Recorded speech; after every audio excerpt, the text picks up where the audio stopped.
We need to make it easier for the monarch to just simply strip the titles of people that they don't think are representing them in an appropriate manner. The Privy Council has officially handed down its supreme ruling. Queen Camilla has exactly 0% authority over Prince George's massive inheritance. This steel wall has blocked the greedy hand, attempting to manipulate the private trust funds and bullion of the future king. It all began with a lunch reeking of betrayal at Windsor, where Camilla blatantly targeted the 13-year-old child's lands, while King Charles III chose to tolerate it with silence. But the Wales faction did not sit idly by. Prince William and Princess Catherine silently laid a perfect trap using a digital recording device to expose Camilla's humiliating extortion behind closed doors.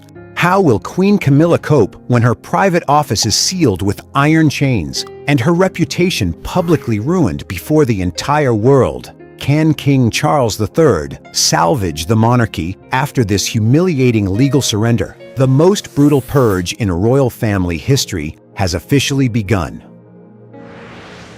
The private dining room at Windsor Castle was steeped in a heavy atmosphere, a sharp contrast to the usual luxury of royal gatherings.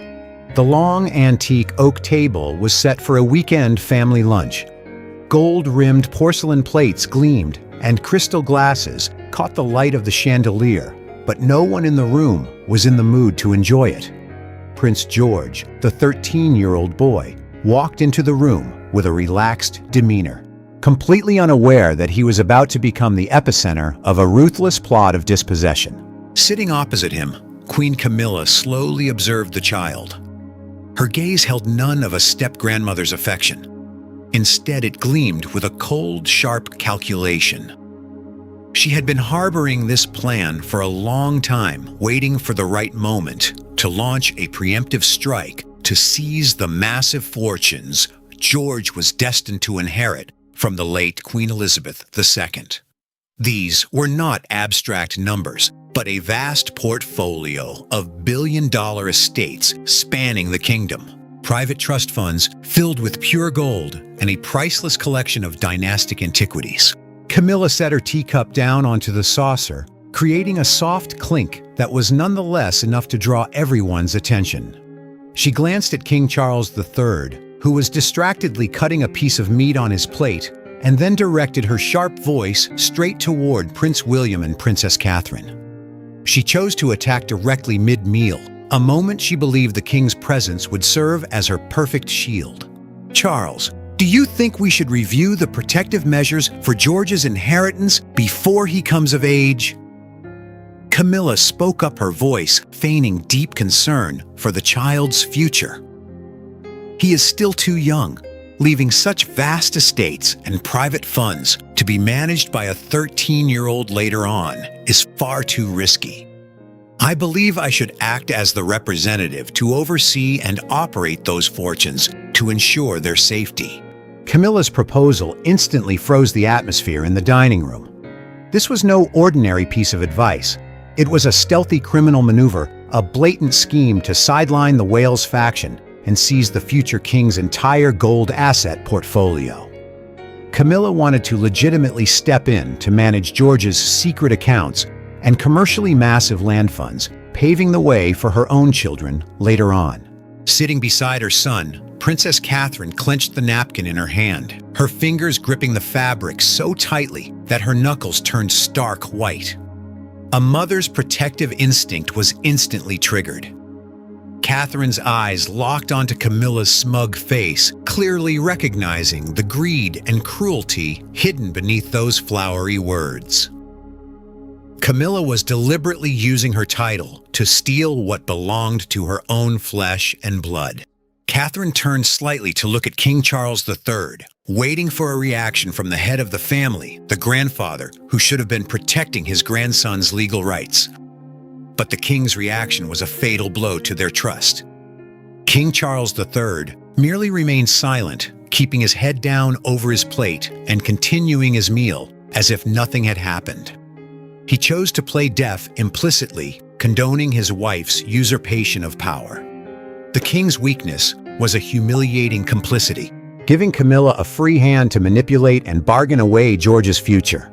Prince William sat at the head of the table, his jaw clenched, the muscles in his face tightening under the extreme rage exploding inside him.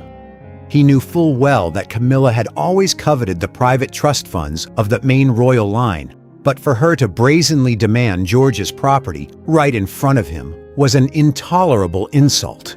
William's cold gaze swept across his head-bowed father and his greedy stepmother. He understood that the battle lines had been clearly drawn. The family lunch ended in a terrifying silence, a cold war officially erupting between the two factions. On one side stood the king and queen with their foul greed and complicity. On the other was the Wales faction, determined to defend their son's core assets to the bitter end.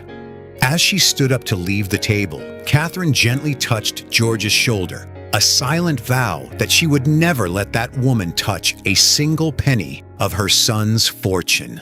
The core crisis of the monarchy had been laid bare. The heir's massive inheritance was under grave threat from internal greed. The moment they returned to their private apartment at Kensington Palace, Prince William immediately stepped into his study and locked the door from the inside. The anger from lunch did not cloud his judgment.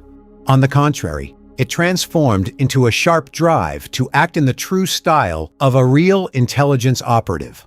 William understood that in this war over assets, he could not employ conventional family dialogue.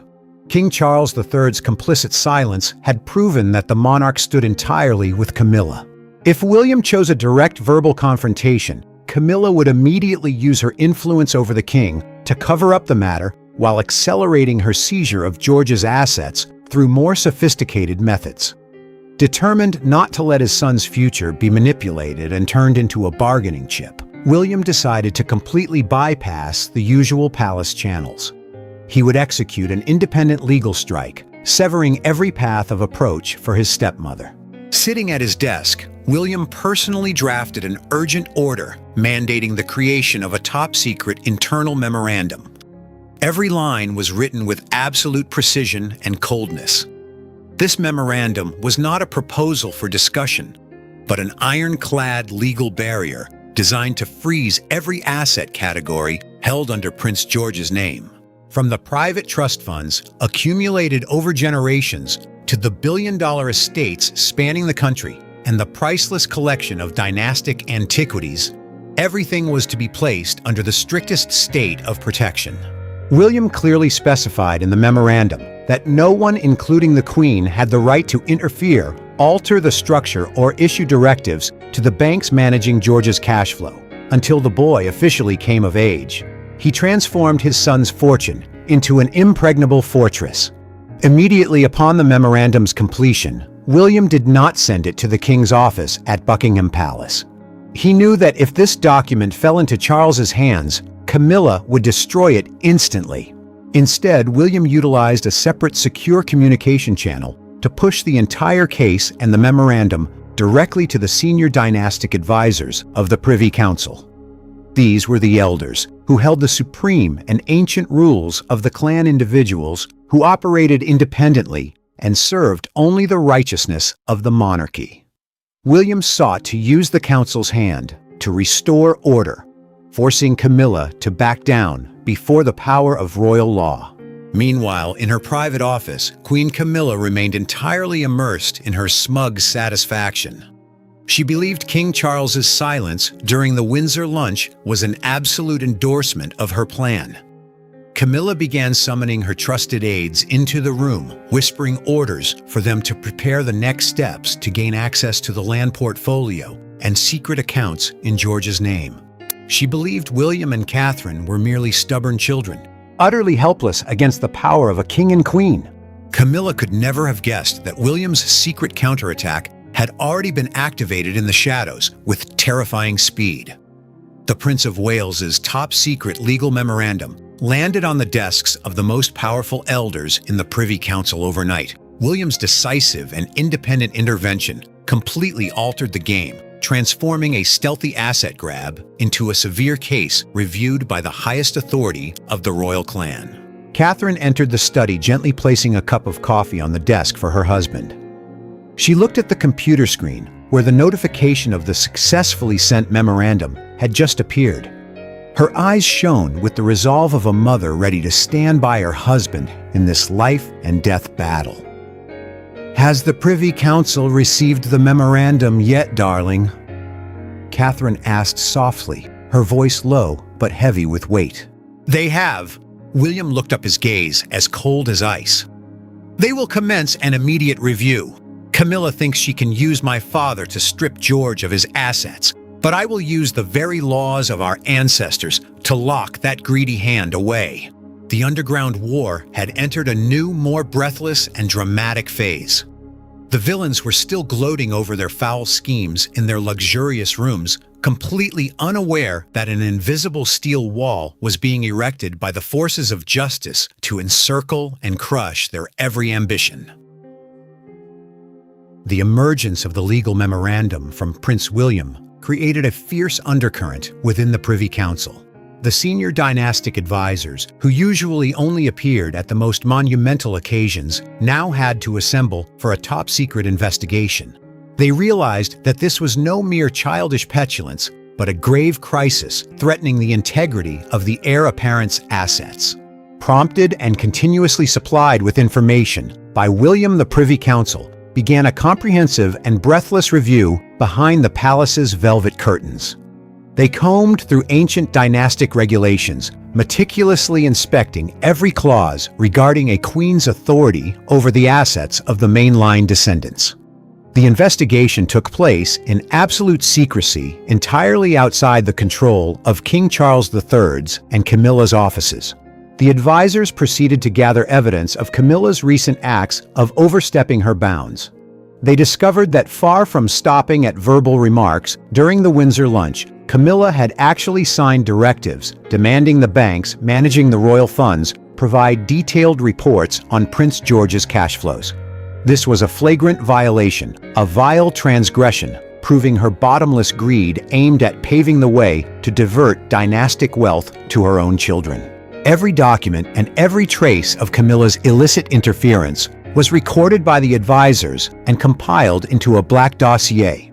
In the midst of the legal hunt, tightening its dragnet around her, Queen Camilla remained utterly oblivious and self-satisfied. She appeared at royal galas with a radiant smile, draped in luxurious gowns and basking in the media's attention. Camilla believed she was at the pinnacle of power, the leading woman of the monarchy, and that no one could touch her with King Charles III's protection. To demonstrate her authority, Camilla even went so far as to subtly isolate Catherine during a major diplomatic gala held at the palace. She deliberately arranged for Catherine to be seated in a spot hidden behind large columns, segregated from international aristocratic guests, aiming to demean the princess's image before the public and the media. Reporters swarmed Catherine with malicious questions about being pushed to the back rows, all covertly orchestrated by Camilla's aides behind the scenes. However, Catherine did not betray a single hint of anger or embarrassment before the media lenses. Holding her head high, she smiled elegantly and placidly navigated the crowd of rude reporters. The Wales faction chose the path of a cold war, refusing to dignify Camilla's petty provocations with a response because they knew the true killing blow was being prepared in a place Camilla could never reach. Every evening, William received progress reports on the investigation from the Privy Council, and the trap for the Queen was nearly complete. "She still thinks these isolation tactics at parties can hurt us," Catherine said, as she stood by William's desk, looking at the list of George's bank accounts that Camilla had surreptitiously investigated, which had been blocked by the Privy Council. "Let her enjoy that delusional smugness for a few more days," William replied, a terrifying coldness appearing in his eyes. "The council holds all the evidence of her overstepping authority to command the fund managers. When the steel wall slams shut, even my father will not be able to use his title to save her from this humiliation." The contrast between the two factions grew increasingly stark and tense. On one side was the villain basking in a hollow victory, continuing her greedy acts and petty smearing tactics. On the other was the faction of justice, silently and coldly making sharp moves to strip the evil operative of all her shadow power. The hunt behind the velvet curtain had reached its final steps, and Camilla was walking straight into a dynastic trap she could never have anticipated. After days and nights of reviewing all original documents and gathering full evidence of Queen Camilla's usurpation of power, the Privy Council reached its final verdict. The severe nature of this asset crisis forced the monarchy's most powerful elders to issue an unprecedentedly drastic measure in modern history. They understood that without a decisive legal strike, Camilla's greed would become a dangerous precedent, directly threatening the integrity of the wealth belonging to the legitimate line of succession. The supreme ruling was handed down not through any public authority or civil court, but based on the oldest family laws of the British royal house. This document was stamped with the deep crimson wax of the council, carrying the force of an absolute dynastic command. It was not merely a warning notice, but a fortified steel wall erected to completely freeze and isolate even the smallest possibility of Camilla gaining access to Prince George's future. Every clause in the ruling was drafted in cold, airtight language, leaving absolutely no loophole for clandestine interference. The entire massive fortune held in the name of the 13-year-old child, including private trust funds, accumulated over generations billion-dollar commercial lands stretching from Scotland to London, and priceless collections of dynastic antiquities, was completely stripped from the control of the Queen's office. This legal wall declared the establishment of a special protective regime subject only to the direct oversight of George's biological parents, William and Catherine. To deal a fatal blow to his stepmother's ambitions, the Privy Council approved an unprecedentedly humiliating clause, written clearly in black ink on white paper. Queen Camilla has 0% operating authority over any asset portfolio of the future king. This phrase was synonymous with the complete erasure of any status as a guardian advisor or any representative capacity Camilla intended to exploit. She was entirely excised from the financial system of the monarchy's main line, turning all her plans to siphon assets to her own children into an illusory dream. Prince William received the original ruling from the hands of the head elder of the council in a darkened secret room within the palace. When he saw the crimson wax seal and the phrase 0% operating authority, a cold, satisfied gleam flashed in his eyes. The ultimate weapon of destruction was securely in the hands of the forces of justice. William carefully tucked the file into his suit jacket pocket, knowing the time to terminate Camilla's shadow reign had arrived. Meanwhile, in her luxurious private office at Buckingham Palace, Queen Camilla remained entirely steeped in her complacency. She sat at her desk, flipping through a financial allocation plan for the coming year, drafted by her trusted aides, in which she had presumptuously written the names of her own children as indirect beneficiaries of a land fund owned by George. Camilla was still under the impression that given King Charles III's complicit silence, the Wales faction would have to swallow the bitter pill before the authority of the king and queen. Princess Catherine walked into William's study at Kensington Palace, her eyes quickly locking onto the file stamped with the crimson wax seal resting on the desk. Without needing a single word of explanation, Catherine understood that their hunt in the shadows had yielded a magnificent result. The opportunity for a counterattack was ripe, and they would not give their opponent a single chance to turn the tables. "Is everything ready, darling?" Catherine asked, her voice low, but containing an ironclad resolve. "The council has slammed the steel wall shut." William stood up, buttoning his suit jacket with the majesty of one who holds the justice of the monarchy. "Tonight we will force her to face the truth right in front of my father. They must understand that George's future is not a place for them to bargain or compromise."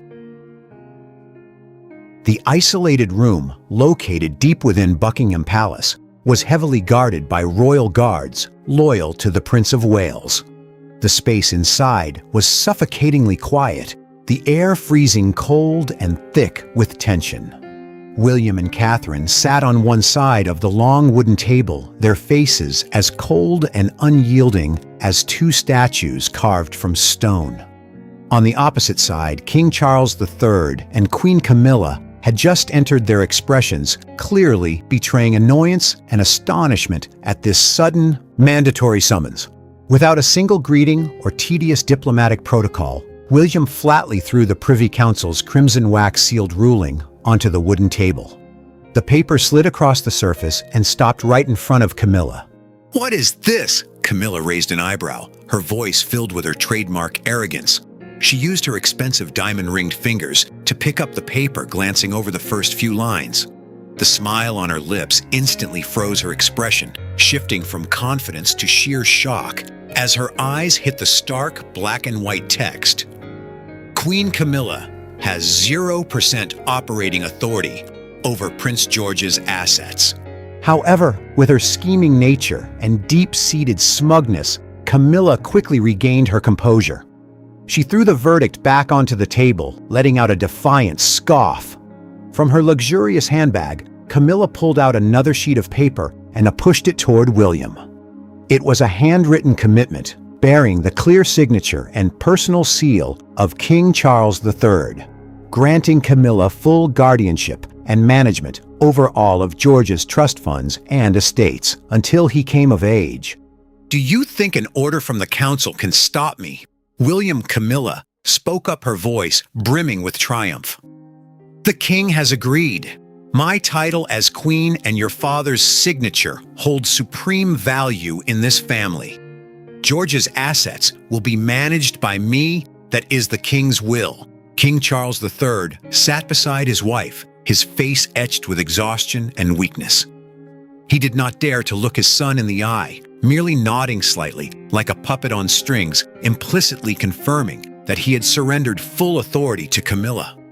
Camilla looked at Catherine with a gleeful gaze, believing she had delivered the killing blow that would force the Wales faction into a humiliating surrender in this inheritance war. But William and Catherine's reaction was entirely outside her calculations. They did not panic, nor did they show any anger. Catherine merely offered a mysterious smile, while William quietly reached into his pocket and pulled out a compact silver metallic digital voice recorder. He placed it on the table right next to King Charles's commitment paper. William coldly pressed the button to activate it. A faint hiss sounded, and immediately after a familiar voice echoed throughout the isolated room. It was unmistakably Camilla's voice, but it carried none of her polite public demeanor. Instead, it was a tone of blatant extortion, sinister and spine-chilling. The recording had been extracted from a top-secret listening device planted in the king's bedroom. "Charles, if you don't sign the commitment transferring the management of George's assets to me, I will publicly expose all your diaries detailing your dark secrets from the past to the American press. You know full well how that will ruin this monarchy. Sign it, sign this paper, and I will remain silent. It's just a few trust funds and lands belonging to the boy. You don't need to hesitate like this." Following that on the tape was King Charles III's helpless sigh and trembling voice as he accepted defeat before his wife's extortion. This ultimate plot twist struck the room like a bolt of lightning. The triumphant smile on Camilla's face completely froze, warping into utter terror. Her eyes widened, staring intently at the small voice recorder broadcasting her foul crime. She could never have imagined that every single one of her dark negotiations and acts of coercing the king had been recorded by William without missing a single word.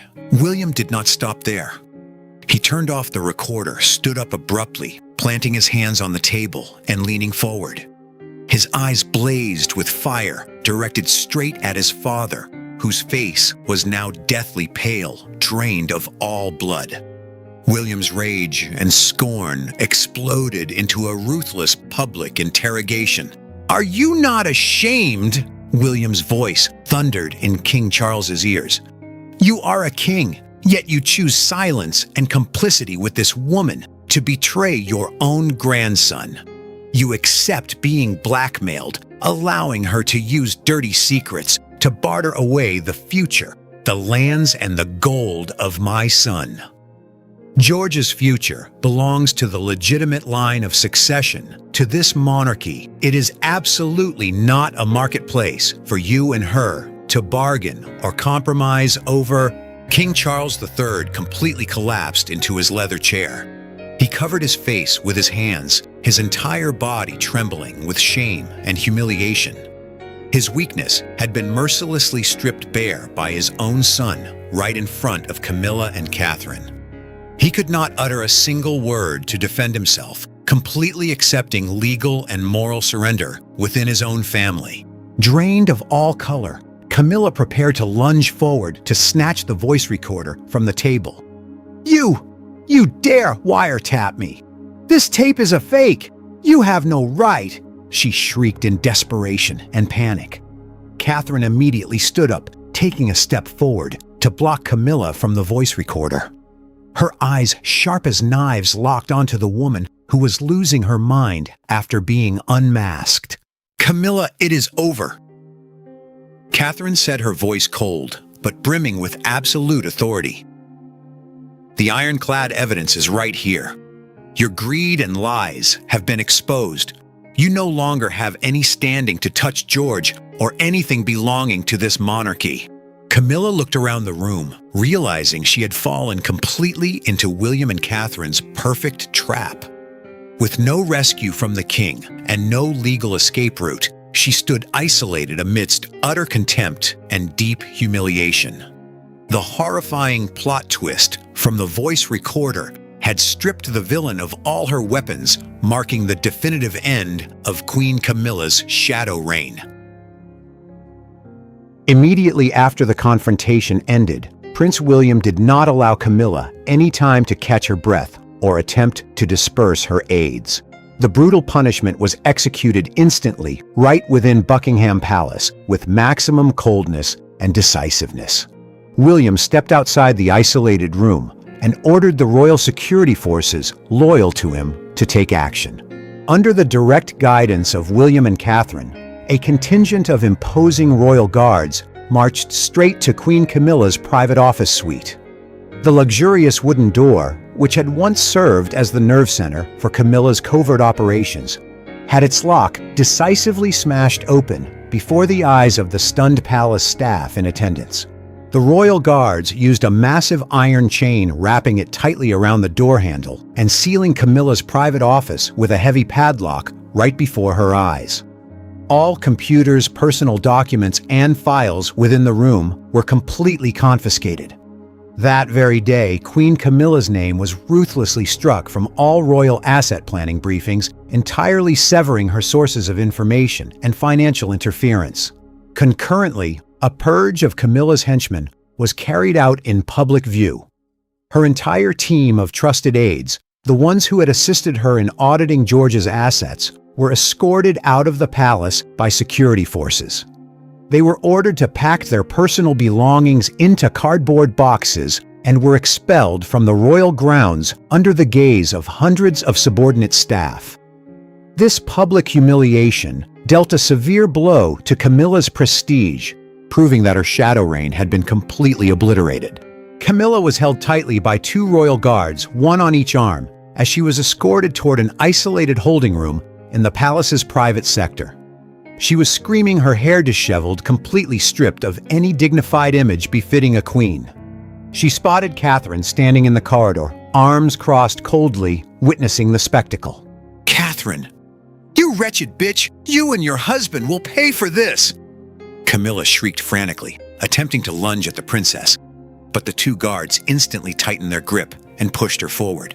Catherine's expression did not change in the slightest. She merely looked at Camilla with a gaze of profound contempt. This punishment was entirely deserved for the woman who had dared to target her son. The entire networks of shadow power and financial connections that Camilla had painstakingly built over decades had been severed at the roots by the Wales faction in a single afternoon. King Charles III stepped out of the isolated room only to see his wife's office locked with iron chains and her aides being driven away. He stood frozen in his tracks, his aged face deeply lined with helplessness and humiliation. The king had completely lost control within his own family, forced to accept a legal surrender in ultimate shame before the majesty and ingenuity of his son. The following morning, the final blow descended upon the villains, delivered not by physical force, but through the power of international media, covertly orchestrated by William. The severe internal scandal quickly leaked out, exploding across the front page of London's largest newspaper with a sensational headline that claimed the most prominent spot: "The council draws the line Queen. Camilla loses all access to royal treasures." The information spread like wildfire to the American and global media, exposing the truth of Camilla's greed and the Privy Council's 0% operating authority ruling. The entire world was shaken by the Queen's moral decay and the King's weakness, while simultaneously expressing admiration for the Prince and Princess of Wales's brave actions to protect their child. In a darkened corner of Buckingham Palace, Queen Camilla sat blankly in front of her vanity mirror. She was now completely isolated within her official title, a hollow name no longer accompanied by any shadow power or respect. Her phone remained completely silent. Her financial partners in Zurich instantly severed contact, and not a single servant in the palace bothered to speak to her or serve her beyond the barest minimum necessities. Camilla had become a lonely ghost, imprisoned within the monarchy's utter ostracization. King Charles III fared no better. The humiliation of being exposed by his own son and his legal surrender to the Privy Council caused him to fall ill, confining himself to his study and refusing to appear in public. He had paid far too heavy a price for his complicit silence. The respect of his children and control over his family had completely vanished. Meanwhile, at Kensington Palace, the atmosphere had returned to its natural state of peace. The massive fortune comprising the private trust funds, billion-dollar estates, and the future dynastic antiquities of Prince George had been fully protected behind an unbreakable legal steel wall.